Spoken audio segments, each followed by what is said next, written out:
Le ciel pleure avec nous, les héros du ghetto de Varsovie. Les combattants des ghettos se sont levés, sachant que leur combat était désespéré, mais fiers d'être juifs.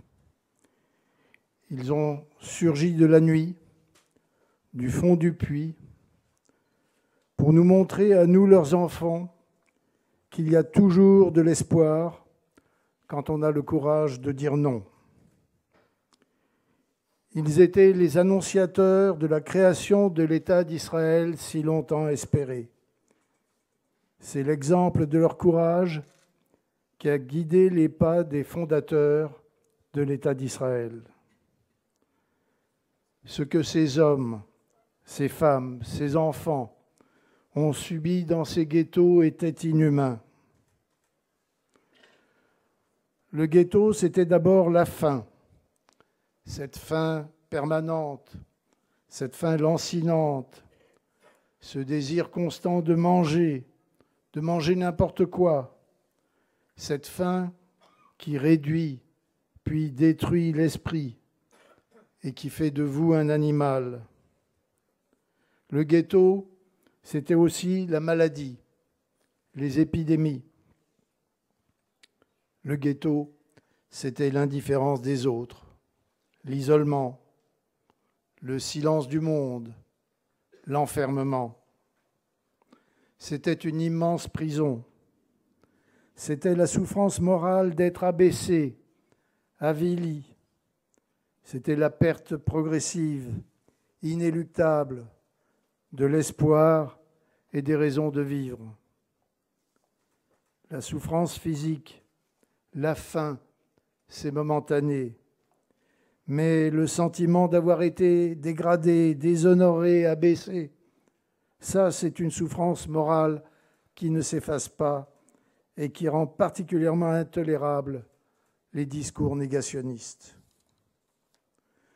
On les a déshumanisés peu à peu, affamés, réduits à être des sous-hommes, et ils étaient mûrs pour la mort, mais avec toujours un petit espoir qui aurait pu anéantir les velléités de rébellion.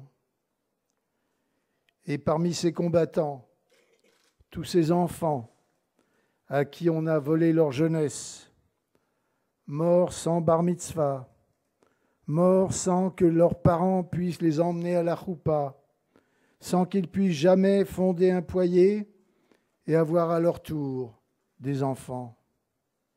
Mais où étaient ceux qui auraient pu bombarder les rails, les gares, les camps de déportés? Où étaient Roosevelt, Churchill, Staline? Où étaient les héroïques résistants polonais qui auraient pu fournir les armes? Certes, il y a eu en Pologne 5000 justes polonais. C'est un chiffre considérable et nous leur devons une immense reconnaissance. Mais c'est peu quand on pense aux 3 millions de juifs polonais et aux 6 millions de martyrs juifs. Et comment expliquer que le monde n'ait rien voulu entendre? Pourquoi les Américains ont-ils été sourds aux cris d'angoisse lancés par Karski, qui avait réussi à entrer puis à sortir du ghetto de Varsovie et qui a essayé en vain de convaincre et les Juifs américains et les gouvernements alliés de l'extermination qui était en cours. Dans cette abomination, les Juifs étaient enfermés dans les ghettos, affamés, condamnés, abandonnés et à main nue, avec des cocktails Molotov. Ils se sont attaqués aux monstres nazis pour l'honneur, par fierté d'être juifs. Ils ont marqué la renaissance du peuple juif, le refus de l'anéantissement, le courage de mourir debout.